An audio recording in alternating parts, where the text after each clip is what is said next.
மக்களை இந்த ஒரு பதிவில் நம்ம என்ன பார்க்க போகிறோம்னா, நம்ம தலைவர் தலைமையில் மூணாவது அணி அமையுமா அமையாதா? சில தலைவர்கள் ஆதரவாக கருத்து சொல்கிறாங்க. நம்ம தலைவர் அதை அப்படியே கேரி பண்ணல. தினகரன் அவர்களாக இருக்கட்டும், ஓபிஎஸ் அவர்களாக இருக்கட்டும், கிருஷ்ணசாமி அவர்களாக இருக்கட்டும், பாரிவேந்தராக இருக்கட்டும், யாராவது எது கருத்து சொன்னாங்கன்னா வாங்க போங்கன்னு ஏதாவது பேசணும். நம்ம இரண்டாம் கட்ட தலைவர்கள் கூட எதுவுமே பேசாமல் அமைதியாக இருந்தாங்கன்னா நம்ம எப்படி எலெக்ஷனில் ஜெயிக்கிறது, எப்படி மூணாவது அணியை அமைக்கிறது? நம்ம முன்னாடி இருக்கக்கூடிய பிரதானமான கேள்வியாக இது இருக்குது.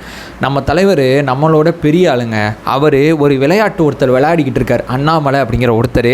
அந்த விளையாட்டை கவனிச்சுக்கிட்டு இருக்கார். நீ விளையாடு தங்கம், நான் பார்த்துக்கிறேன் அப்படிங்கிற ஒன்றை கவனிச்சுக்கிட்டு இருக்கார். நம்ம தலைவர் சனிக்கிழமை சுற்றுப்பயணத்தில் நிறையா மாற்றங்களை ஏற்படுத்தியிருக்காங்க. போன வாட்டி பாண்டிச்சேரி அப்படிங்கிற பேரே இருக்கார். இந்த வாட்டி பாண்டிச்சேரிலாம் உள்ளே சேர்த்துருக்காங்க. திருத்தப்பட்ட சில அட்டவணைகளை நான் சைடில் போடுறேன். மாலை முரசில் இந்த மாலை மலரில் இந்த செய்தி வந்திருக்கு. இந்த வீடியோவில் நான் உங்கள்கிட்ட எதை பற்றி பேச போகிறேன்னா, நான் என்னுடைய ஓன் தாட்டை தான் நான் இங்கே பேச போகிறேன். ஒரு நாளைக்கு சராசரியாக 11+ நியூஸ் பேப்பர் படிக்கும்போது எனக்கு இந்த அறிவு எங்கேருந்து வந்திருக்குன்னா, இந்த செய்தித்தாள்கள் படிக்கும்போது இந்த அரசியல் விளையாட்டை என்னால் கொஞ்சம் புரிஞ்சுக்க முடிஞ்சிச்சு. அந்த புரிஞ்சுக்கிட்டு அந்த அரசியல் விளையாட்டை ஓன் தாட் அப்படிங்கிற அந்த தலைப்பில் நான் உங்கள்கிட்ட ஷேர் பண்ணிக்கலாம்னு நினைக்கிறேன்.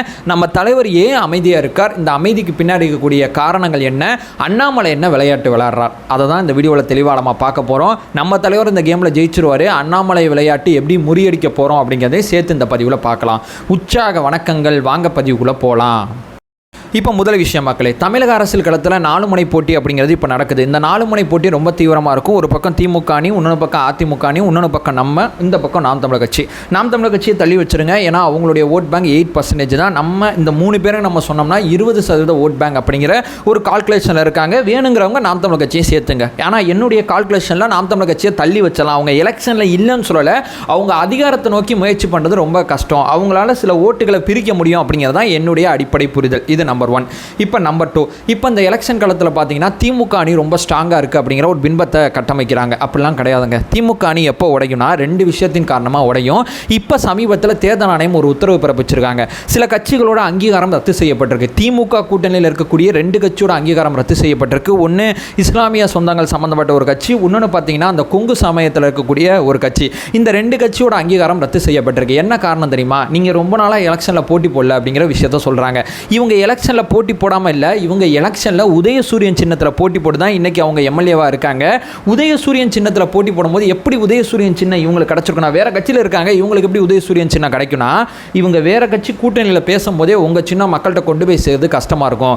உதயசூரியன் எல்லாருக்கும் தெரிஞ்சது, உங்களுக்கு 2 சீட்டு தரேன், ஆனால் ஏன் சின்னத்தில் நிற்கணும் அப்படிங்கிறது காலங்காலமாக ஜெயலலிதா அம்மையாரும் பண்ணுவாங்க, கலைஞரும் பண்ணுவாங்க, அதே பாணியில் ஸ்டாலின் அவர்களும் பண்ணியிருந்தாங்க. அந்த வகையில் பார்த்தீங்கன்னா இவங்க என்ன பண்ணுவாங்கன்னா, திமுகவோட அடிப்படை உறுப்பினரை ஜாயின் பண்ண பிறகு தான் உதயசூரியன் சின்னமானது இந்த கட்சியோட உறுப்பினர் கிடைக்கும். இவங்க வேற கட்சியோட தலைவராக கூட இருக்கலாம். இவங்க திமுகவோட அடிப்படை உறுப்பினராக இருந்தால் மட்டும்தான் பி ஃபார்ம் ஏ ஃபார்ம் சொல்லுவாங்க. அதில் முதலமைச்சர் மு க ஸ்டாலின் சைன் பண்ணாதான், திமுக தலைவராக இருக்கும்போது அவர் சைன் பண்ணாதான் இவங்களுக்கு அந்த சின்னம் கிடைக்கும். இவங்க திமுக கூட்டணி சின்னத்தில் இருந்து ஜெயிச்சதுனால இவங்களுடைய அந்த அங்கீகாரம் ரத்து செய்யப்பட்டிருக்கு. மேபி இவங்க சட்டசபை தேர்தலில் பேரம் பேசும்போது உங்கள் சின்னத்தில் ஜெயிச்சா எங்கள் அங்கீகாரம் போயிடும், நாங்கள் எங்கள் சின்னத்தில் ஜெயிப்போம் அப்படிங்கிற பாயிண்ட் ஆஃப் வியூவில் அவங்க முன்வைக்கலாம். அதை திமுக தலைமை ஏற்றுக்காமல் இருக்கலாம். இந்த மாதிரி சில சச்சரவு வரும்போது கூட்டணியிலேருந்து வெளியே வர்றான். ஏன்னா கடந்த கால வரலாறுகள் அப்படி நிகழ்ந்திருக்கு. அதை தாண்டி நான் உனக்கு 10 தரேன், 4 தரேன், 3 தரேன் அப்படிங்கிற அந்த பேரம் சார்ந்த பிரச்சனை பேசுவாங்கள்ல, தொகுதி சம்மந்தப்பட்ட விஷயம். அதுலேருந்தும் திமுக தலைமையிலேருந்து வெளியே வரமாட்டாங்களாம் கிடையாது. எலெக்ஷன் டயத்தில் திமுக தலைமையிலேருந்து பார்க்கலாம் அப்படிங்கிறது என்னுடைய 2வது பாயிண்ட். இப்போ 3வது பிரதானமான விஷயம் போவோம். இப்போ அதிமுக அணியில் யார் இருக்கா? ஒரு பக்கம் பாஜக இருக்காங்க, ஒரு பக்கம் ஜி கே வாசன் இருக்காங்க. இப்போ அந்த அதிமுக அணி தான் ரொம்ப பெரிய குழப்பத்தில் இருக்குது. ஏன்னா அந்த அதிமுக அணி 2024 பாராளுமன்ற தேர்தலில் தினகரன் அவர்கள் உள்ளே இருந்தாங்க. அந்த பக்கம் எல்லா சின்ன சின்ன கட்சிகள் அத்தனையுமே ஒருங்கிணைச்சு யார் அண்ணாமலை அவர்கள் ஒரு வேலை பார்த்தாரு. அண்ணாமலை அவர்கள் எடப்பாடி பழனிசாமிக்கு சவால் விடுற மாதிரி ஒரு கூட்டணியை 2024 பாராளுமன்ற தேர்தலில் அமைச்சாங்க. தாவேகா பாராளுமன்ற தேர்தலில் போட்டி இல்லை. அவங்களுக்கு ரொம்ப சௌரியமாக போச்சு இந்த விஷயம். 2024 பாராளுமன்ற தேர்தலில் அதிமுக அணியில் இல்லாத பாஜக அணியில் இருக்கக்கூடிய கட்சிகள் தான் இப்போ குழப்பத்தில் இருக்காங்க. இவங்க தான் தாவேகாவுக்கு தூது விட்டுக்கிட்டு இருக்காங்க. இந்த தூது அத்தனைக்கும் பின்னாடி யார் இருக்கானா, அண்ணாமலை அவர்கள் தான் இருக்காரு. ஏன்னா இது அத்தனையுமே ஒருங்கிணைச்சது அண்ணாமலை தான். இன்னைக்கு அண்ணாமலை ஏன் இந்த தூது விடுற ப்ராஜெக்ட் ஆரம்பிச்சிருக்காருன்னா, தலைமை என்ன புறக்கணிக்குது, என்னைய ஒரு பய கண்டுக்க மாட்டீங்க, நான் சேர்த்தவங்களை வச்சு ஒரு விளையாட்டு விளையாடுறேன், இந்த கூட்டணியில் யாருமே வரமாட்டாங்க, அதிமுக அணி பலவீனமாக இருக்குது, எல்லாரும் வாங்க தாவேகா பக்கம் போகிறதுக்கு பேசிகிட்டு இருக்காங்க அப்படிங்கிற ஒரு சினாரியோவை கிரியேட் பண்ணுறாரோ அப்படிங்கிறது என்னுடைய அடிப்படை புரிதலாக இருக்குது. எனக்கு இன்னும் கொஞ்சம் புரியல அப்படின்னு பேசுகிறவங்களுக்கு இதை நான் உடச்சி பேசுகிறேன். ஒரு பக்கம் தினகரன் அவர்கள் யார் மூலியமாக பாஜக கூட்டணியில் இருந்தார். அவர் ஓப்பன் ஸ்டேட்மெண்ட்டாக சொல்லிட்டாரு அண்ணாமலை தான் அப்படிங்கிற விஷயத்த சொல்லிட்டாரு. இன்னைக்கு தினகரன் அவர்கள் யாருக்கு ஆதரவாக பேசிட்டு இருக்காரு? தாவேக்காக்கு ஆதரவாக பேசிக்கிட்டு இருக்காரு. இந்த பக்கம் ஓபிஎஸ் அவர்கள் தாவேக்காக்கு ஆதரவாக பேசிட்டு இருக்காரு. செங்கோட்டையன் அவர்கள் தர்மயுத்தம் பண்றாரு. ஆனால் தர்மயுத்தத்தில் பிரதமர் நரேந்திர மோடி அந்த பக்கம் அமித்ஷாக்கு மேலே போட்டுட்டு தன்னுடைய கட்சி தலைவரை கீழே போட்டு ஒரு லெட்டர் பேர் போட்டு ஜனாதிபதி துணை குடியரசுத் தலைவராக பதவியேற்றுக்கிட்ட ராதாகிருஷ்ணன் அவர்களுக்கு வாழ்த்து தெரிவிக்கிறாங்க. இவர் ஒரு வகையில் பார்த்தீங்கன்னா பாஜக அணியாக தான் நம்ம பார்க்கணும். இந்த பக்கம் நம்ம திரும்பி பார்த்தீங்கன்னா வச்சுங்களேன், கிருஷ்ணசாமி அப்படிங்கிற புதிய தலைமையிலம் கட்சியை சேர்ந்தவரும் ஒரு பக்கம் நம்மளுடைய விஷயங்கள் அத்தனையுமே பாராட்டிக்கிட்டு இருக்கார். அந்த பக்கம் திரும்பி பார்த்தீங்கன்னா பாரிவேந்தர், அதாவது புதிய தலைமுறை சேனல் வச்சிருக்காருல, அவரும் நமக்கு சாதகமான சில கருத்துக்கள் தெரிவிச்சிட்டு இருக்காங்க. இத்தனை பேருமே முன்னாடி யார் தலைமையில் பாஜக அணியில் இருந்தாங்கன்னா அண்ணாமலை அவர்கள் தலைமையில் இருந்தாங்க.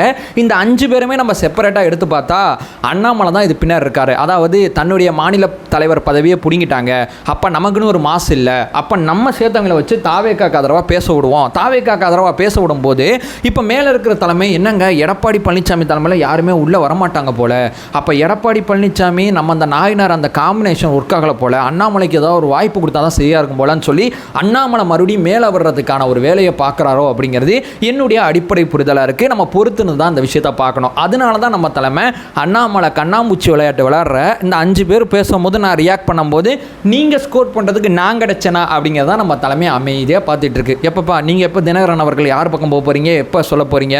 ஓ, நீங்கள் நவம்பர் இல்லை டிசம்பரில் சொல்ல போகிறீங்களா? ஓகே. நீங்கள் பிரேமலதா விஜயகாந்த் நீங்கள் எப்போ சொல்ல போகிறீங்க? ஜனவரியில் சொல்ல போகிறீங்களா? அப்போ எலெக்ஷனுக்கு அந்த 2 மாதம் 3 மாதம் முன்னாடி அலையன்ஸை பேசினா தான் சரியாக இருக்கும். இப்போ அந்த அலையன்ஸ் பற்றி என்ன யார் பேசினாலும் பின்னாடி அண்ணாமலை இருக்கார். இந்த கேம் நம்ம தலைமைக்கு புரிஞ்சதுனால தான் நம்ம தலைமை அப்படியே பார்த்துட்டு ஓஹோ அண்ணாமலை விளையாட்டு விளையாடுறீங்க, சொந்த கட்சி உள்கட்சி பிரச்சனையில் தலைவர் விஜய் அவர்கள் பலிகேடு ஆகணும் அப்படிங்கிறதுக்காண்டி அண்ணாமலை அந்த கேமை ப்ளே பண்ணுறாரு. நடுவில் நமக்கு சாதகமான சில விஷயத்தை அண்ணாமலை பேசுவார். கவனித்து பார்த்தீங்களா? நான் வரவேற்கிறேங்க, விஜயின் கருத்தை நான் கவனிக்கிறேங்க, இவ்வளோ நாள் இடுப்பை கிள்ளனவன் அப்படிங்கிறதெல்லாம் பேசினவர் இன்றைக்கே அப்படியே பம்மிக்கிட்டு இப்படி பேசுகிறாரு. ஏன்னா பின்னாடி இருக்கக்கூடிய கேம் பிளேயில் இவர் இருக்கார் அப்படிங்கிறத நான் இங்கே பதிவு செய்கிறேன். ஸோ வாய்க்கு வந்ததை நம்ம தலைமையை யாரும் விமர்சிக்காதீங்க. எல்லா விளையாட்டையும் அவங்க பார்த்துக்கிட்டு தான் இருக்காங்க. ஒரு அடிப்படையாக ஒரு 10 நியூஸ் பேப்பர் படிக்கிறேன், எனக்கே இந்த பாலிடிக்ஸ் புரியுது. என் பாலிடிக்ஸ் சரி நான் சொல்ல வரல, எனக்கு இது புரியுதுன்னு நான் சொல்ல வரேன். நம்ம தலைமை அமைதியாக இருந்ததுக்கு என்ன தம்பி நீங்கள் வெளியே தலைமையை விமர்சிக்கவே மாட்டீங்கன்னா நம்ம தலைமை அவ்வளோ தெளிவாக இருக்குது தலைவர்களே. அதனால தான் நம்ம தலைமையை நான் எங்கேயுமே விட்டு கொடுக்க மாட்டேன். இந்த கேமை நீ விளையாட தங்கோ, நான் பார்த்துக்கிட்டு இருக்கேன். நான் இப்போதைக்கு என்னுடைய சுற்றுப்பயணத்தில் சனிக்கிழமை ப்ராஜெக்டில் சனிக்கிழமை சம்பவத்தில் மட்டும் கவனம் செலுத்துகிறேன். ஊராக நம்ம தலைவரோட இப்போதைய அஜெண்டா ரொம்ப தெளிவாக இருக்குது. டிஎம்கேக்கு நேரெதிராக இருக்கக்கூடிய ஒரு எதிரினா அது டிவிகே தான். உங்களுக்கு டிஎம்கே வேணான்னா டிவிகேக்கு தான் நீங்கள் ஓட் பண்ணணும். டிவிகே தான் சரியான எதிர்க்கட்சிங்கிறது தான் நம்ம தலைவர் அஜெண்டா வச்சு சுற்றுப்பயணம் பண்ணிக்கிட்டு இருக்காரு. சுற்றுப்பயணத்தோட ஆதரவு அத்தனையுமே நீங்கள் பார்த்துருப்பீங்க. அவர் பேசுனது இன்ன வரைக்கும் எதிர்விச்சு இருக்கு. அவ்வளவு தூரம் நம்ம தலைவர் டிவிகே அப்படிங்கிறத சரியான எதிர்க்கட்சி அந்தஸ்தில் உட்கார வைக்க ட்ரை பண்ணுறாரு. இப்போ இந்த விளையாடுறாங்களே விளையாட்டு, தினகரன் ஓபிஎஸ் அந்த பக்கம் அவர் இந்த பக்கம் இவர், இந்த விளையாட்டுலாம் பெருசாக கண்டுக்க மாட்டார். நீங்கள் விளையாடுங்க அப்படின்னு சொல்லி பார்த்து கடந்து போவார். தேர்தலுக்கு 2 மாதம் முன்னாடி திமுக அணியில் வர்றவங்களும் வர்றதுக்கு வாய்ப்பு இருக்குது. இந்த பக்கம் பார்த்தீங்கன்னா அதிமுக அணியில் வர்றதுக்கும் வாய்ப்பு இருக்குது. இப்போ தினகரன் அவர்கள் நவம்பர் டிசம்பரில் ஒரு விஷயத்தை சொல்லிவிட்டு அதே நேரத்தில் பிரேமலதா விஜயகாந்த் அவர்கள் ஜனவரியில் ஒரு விஷயத்தை சொல்லிவிட்டு மாற்றிக்க மாட்டாங்க அப்படிங்கிறதுக்கும் எந்த விதமான உத்தரவாதமும் கிடையாது. ஸோ தேர்தலுக்கு 2 மாதம் முன்னாடி இந்த விளையாட்டை விளையாடலாம். அண்ணாமலை அவர்கள் பாஜகவில் மறுபடியும் பெரிய ஆளாகிறதுக்கு தாவேக்க உதவி பண்ண முடியாது, நாங்கள் அதுக்கெல்லாம் பலிகேடாக முடியாதுங்கிறது தான் நம்ம தலைமை இந்த கேமை ரொம்ப தெளிவாக விளையாடுது அப்படிங்கிறத நான் சொல்கிறேன். அதனால தான் கூட்டணி சார்ந்த விஷயத்தில் நம்ம ரொம்ப அமைதியாக ரொம்ப அழகாக கவனிச்சுட்டு போயிட்டுருக்கோம் அப்படிங்கிறத நான் இங்கே சொல்ல வர்றது. அதை சொல்லிட்டு இந்த வீடியோ நான் எண்ட் பண்ணிக்கிறேன். இந்த மாதிரி ஓன் தாட்ஸ் வீடியோஸ் உங்களுக்கு வேணும்னா நீங்கள் கண்டிப்பாக சொல்லுங்கள். எதை பற்றி நம்ம பேசணும், ஏன் இந்த இடத்துல நம்ம தலைவர் அமைதியாக போகிறார், ஏன் இந்த இடத்துல நம்ம தலைவர் ரொம்ப ஆக்ரோஷமாக பேசுகிறார், இந்த பாலிடிக்ஸ்லாம் நம்ம பேசணும்னா ஓன் தாட் அப்படிங்கிற தலைப்பில் நம்ம பேசலாம். அது சார்ந்த கருத்துக்களை எதுவும் இருந்தாலும் பதிவு செய்யுங்க. அதை சொல்லிட்டு இந்த வீடியோ நான் எண்ட் பண்ணிக்கிறேன். நம்ம சேனலை ஃபர்தராக ஃபாலோ பண்ணிங்கன்னா பொலிட்டிக்கல் சார்ந்து மிக முக்கியமான பல பதிவுகளை பார்த்துட்ருக்கோம். நம்மளோட ஒரே நோக்கம் அறியாமை அகற்ற வேண்டும், அறியாமை அகற்றப்பட வேண்டும். Thank you so much.